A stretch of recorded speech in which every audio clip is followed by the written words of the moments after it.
Pemirsa, kembali lagi di Corporate Insight. Kita lanjutkan dialog yang begitu menarik dengan Dr. Gigi Devia Linda, owner dari Devia Dental Clinic. Dok, masih banyak pertanyaan ya. Banyak sekali nih. Apa sih dok, menurut dokter, indikator kinerja bisnis yang digunakan oleh dental clinic dalam mengukur keberhasilan? Tentu selain melihat angka yang terus grafiknya naik, apa keberhasilan yang Anda definisikan? Jadi definisi keberhasilan itu saya lihat dari peningkatan pasien baru pastinya. Jadi semakin hari peningkatan pasien itu kita semakin meningkat. Kemudian juga kita lihat dari loyalitas dari pasien yang sudah ada, yang lama loyalitasnya seperti apa dengan kita. Kalau dia loyalitas terus sampai sekarang berarti tingkat keberhasilan kita pasti akan tinggi, ya kan? Kemudian juga kita lihat dari hasil edukasi dari kepuasan pelanggan, survei kepuasan pelanggan yang mereka selalu story selalu menyampaikan tentang kepuasan mereka terhadap pelanggan. Itu menurut saya adalah penilaian kinerja kesuksesan kita, karena di situ kita baru melihat bisa menilai bahwa ternyata kita memberikan sesuatu yang berlebihan, yang bagus loh, sesuai dengan apa yang mereka butuhkan gitu. Jadi mereka memposting itu tanpa paksaan, tanpa paksaan. Ya, mereka dengan senang hati. Iya, dan itu promosi gratis ya dok? Iya, dan dia selalu bilang begini, saya tidak di-endorse sama Dr. Devia, tapi dengan pelayanan yang dia memberikan saya specialist untuk hasil yang saya berikan gitu. Itu luar biasa menurut saya penilaiannya. Ya, customer satisfaction, dan tentu ini akan terus juga targetnya naik setiap tahun naik. Bagaimana cara mengukurnya? Nah, apa sih yang menjadi tantangan dan PR-nya nih dokter dari usaha dental klinik ini? Tentu 2010 sampai sekarang kan bukan waktu yang sebentar, pasti naik turun atau naik terus sebetulnya dok nih. Insya Allah. Boleh cerita dok, solusi apa yang digunakan untuk mengatasi tantangan-tantangan atau PR-PR yang dokter rasa ini nih yang awalnya menjadi sandungan? Ya itu. Jadi kalau untuk sekarang ini kita kan perkembangan teknologi, ilmu dan teknologi semakin berkembang dengan cepat dan pesat. Dan kita harus terus mengikuti tren-tren teknologi dan ilmu itu. Dan itu kita butuh dana dan biaya, untuk meningkatkan itu. Kalau kita tidak melakukan itu, nanti bisa-bisa masyarakat Indonesia melakukan perobatan di luar negeri. Betul. Benar dong, kalau mereka mempercayakan pengobatannya di luar negeri berarti berdampak ke devisa negara. Benar nggak? Nah, dari situ apa yang harus kita lakukan gitu? Kita harus meningkatkan kualitas diri, profesionalnya dijaga, dan saya juga berharap sekarang saya lihat tuh pemerintah sudah mulai membuka peluang untuk dokter luar untuk berada di Indonesia. Kalau saya sebagai dokter lokal, saya sudah tidak setuju sebenarnya, karena kalau memang membuat dokter Indonesia lebih berkualitas, adakan dong fasilitas dong untuk memberikan belajar ke negara luar, kemana yang pemerintah cukup percaya untuk itu bisa dialihkan ke situ, supaya apa? Supaya kita menjadi tuan rumah di negara kita sendiri gitu, bukan jadi orang dokter luar disuruh sini berpraktek untuk menggantikan posisi kita. Kalau sekarang kita masih bisa seperti ini, tapi bagaimana dengan anak cucu kita ke depan? Bagaimana Indonesia ke depan? Kita aja di luar negeri nggak bisa ngapa-ngapain kok. Di luar negeri teman saya nggak bisa praktek karena tidak boleh, mereka tidak capable. License-nya juga mungkin sulit didapat atau bagaimana? Tidak diakui. Nah, bagaimana dengan Indonesia? Harusnya sih kalau menurut saya pemerintah lebih ke arah bagaimana mensupport dokter lokal menjadi lebih pintar, mempunyai teknologi yang bagus, dikasih prasarana, disupport secara baik dan benar supaya menjadi kualitasnya sama dengan luar negeri. Dan apalagi kita tahu sendiri masyarakat Indonesia mindsetnya kan luar negeri minded. Jadi padahal menurut saya tidak selalu hasil luar negeri itu sebagus yang kita punya. Alhamdulillah gigi kalau menurut saya dari segi dental itu sekarang Indonesia masih sasarannya masih lokal, karena yang saya lihat sekarang pasien-pasien saya dari luar negeri, dari Malaysia, dari Australia, dari Swedia, dari Chili datang. Ini kenapa? Karena sosmed kita yang berjalan dengan bagus, edukasi kita tentang promosi kita digital kita berjalan dengan lancar.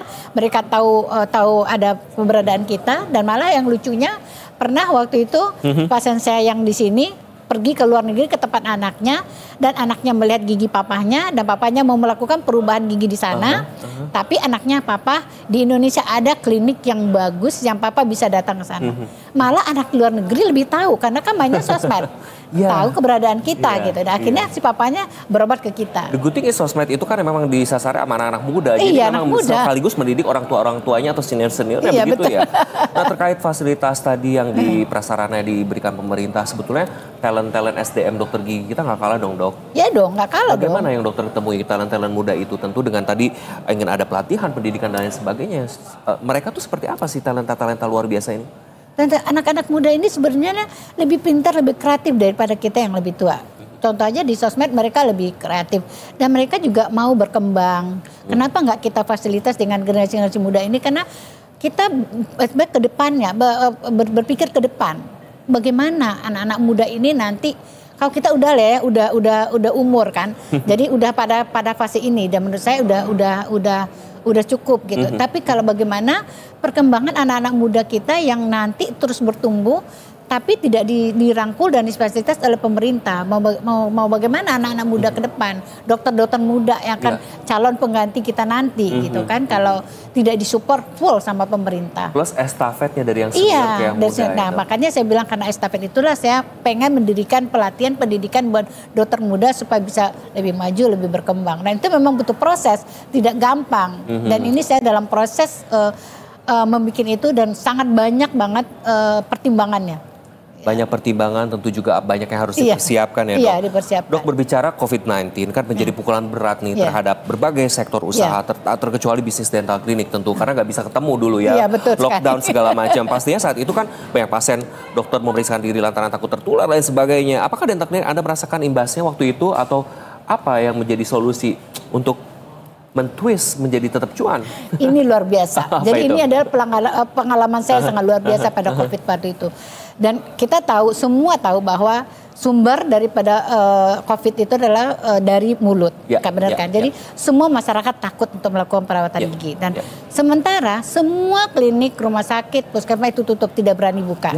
Saya merasa saya satu-satunya klinik yang buka pada waktu itu karena serius, ini benar. Jadi waktu itu saya merasa karena kebutuhan pasien yang mengalami sakit, yang pusing, yang darurat, itu kan kita kasihan. Sampai waktu itu saya bilang, anak-anak semuanya tim nggak ada yang berani. Saya bilang, kita anggap meeting, saya ada meeting, saya bilang, kalian percaya nggak kalau maut itu di tangan Allah, kematian itu tidak bisa dipercepat, tidak bisa dimajuin. Kalau memang Tuhan berkehendak kita meninggal di waktu COVID, ya kita meninggal aja.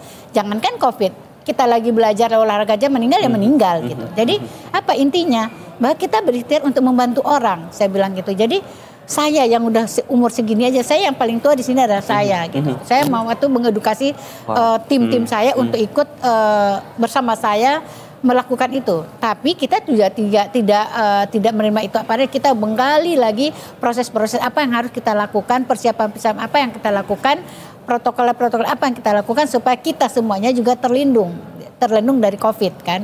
Nah, dan juga pasien-pasien datang kita sangat saring.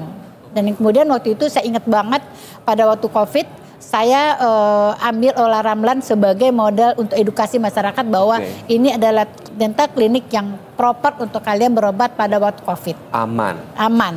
Jadi alhamdulillah saya masih ada di sini bersama Mas Kevin dan masih sehat dan tim-tim saya insya Allah tidak ada yang dia pergi gitu. Jadi artinya kita melakukan protokol yang benar, edukasi yang benar dan ini adalah suatu kebahagiaan saya. Dan saya bulan pertama itu kita bisa mencapai target hanya menginikan gaji karyawan. Bulan kedua, bulan ketiga saya seperti tidak ada COVID. Karena niat saya mungkin membantu orang niatnya. Tapi dengan edukasi, artinya saya merasa pada itu saya berhasil mengedukasi masyarakat bahwa dia kepercayaan melakukan perawatan di klinik kita. Melalui apa? Sosmed yang saya bikin gitu. Di mana sosmed sebetulnya bermata dua. Kalau kita gunakan dengan baik pasti akan mengenerate keuntungan dan kebaikan. Berbicara masalah edukasi, awareness, kesadaran masyarakat Indonesia akan pentingnya merawat kesehatan gigi kan masih terbilang rendah ya, Dokter. Dari usia dini kan karies gigi itu menjadi perhatian gitu. Upaya apa sebetulnya yang dilakukan dental klinik dalam meningkatkan kesadaran ini, edukasi ini, selain memang yang menyasar bagaimana juga bisnisnya, tapi memeriksa gigi tadi kan sudah dipaparkan gitu di awal ya, bagaimana kegiatan bakti sosial dan lain sebagainya. Seperti apa, Dok, tentang awareness masyarakat kita ini? Jadi memang oleh masyarakat itu memang harus dari kita sebagai medis yang harus mengedukasi masyarakat. banyak hal yang harus kita lakukan. Mengadukan edukasi melalui sosmed kita sendiri, apalagi kita punya follower yang banyak. Itu adalah platform buat saya untuk mengedukasi masyarakat. Jadi kita banyak melakukan konten-konten tentang bagaimana melihara gigi yang bagus, bagaimana mengatasi penyakit ini, penyakit itu, gitu. Edukasi di sosmed kita, baik di IG, di YouTube maupun di TikTok gitu. Itu adalah media yang udah disediakan untuk kita mengedukasi masyarakat. Termasuk gitu. di Corporate Insight. Termasuk di Corporate Insight seperti ini. Dan saya banyak bekerja sama dengan TV, pernah TV yang lain juga ini gitu. Ini adalah suatu promosi juga loh buat kita. Betul. Thank you loh. Mi, thank you juga udah berbagi. Dok, saat ini kan kondisi ekonomi sedang bergejolak nih, kegelisahan. Nilai tukar rupiah semakin perkasa. Apakah kondisi ini juga mempengaruhi dental klinik Anda? Mungkin bisa berimbas pada naiknya peralatan atau fasilitas klinik begitu, atau harga obat-obatan yang dipakai, atau seperti apa? Pasti, semua pasti berdampak. Karena barang-barang dokter gigi ini kebanyakan adalah impor. Pasti dia pembelian barang apa segalanya itu sangat meningkat pesat. Nah, efisiensi kita adalah yang kita lakukan adalah efisiensi dalam pemakaian bahan, efisiensi dalam kita pemakaian bahan, dan juga efisiensi tenaga medisnya juga diatur supaya dia bisa melakukan sesuatu dengan tepat gitu. Bukan kalau dulu kan misalnya sembarangan nyetak, bikinnya yang banyak, sekarang lebih diefisien gitu. Cash flow-nya juga harus ditekan gitu. Efisiensi dan efektivitasnya dijaga. Dokter, kita jeda lagi ya. Kita masih punya 2 segmen pemirsa, kami akan segera kembali usai jeda. Tetap bersama kami di Corporate Insight.